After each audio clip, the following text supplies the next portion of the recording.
কোনো ছবি তোলা হবে না। ছবি নাও, মোবাইল নাও। এই ছবি তোলাটাই শেষ করলো বাংলাদেশটারে। খালি ছবি আর ছবি, কোথাও যেতে পারি না।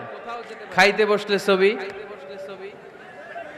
কারোর সাথে কথা বলতে গেলে ছবি, এয়ারপোর্টে গেলে ছবি, হেলিকপ্টারে ঢুকলে ছবি, পাইলটকে হুজুরের দিকে তাকান একটা সেলফি। কি ভয়ঙ্কর অবস্থা দেখছেন? পাইলট বলতে হুজুর একটু এদিকে তাকান। কই যাবেন? এটাকে মাত্রাতিরিক্ত করবেন না। Access of anything is not good. কোন জিনিসের অতিরঞ্জিত করা ভালো না। প্রয়োজনে দুই একটা ছবি তুললেন, অপ্রয়োজনে কোনো ছবি আমরা তুলতে চাই, এটা যেন খেয়াল থাকে। হালাল হারাম বাচ্চাদেরকে শিখাবেন, ছোট্টবেলা থেকে এই লেসনটা দিয়ে দেন। বাবা এটা হালাল, বাবা এটা হারাম, আম্মু এটা হালাল, আম্মু এটা হারাম। পারবেন? পারবেন?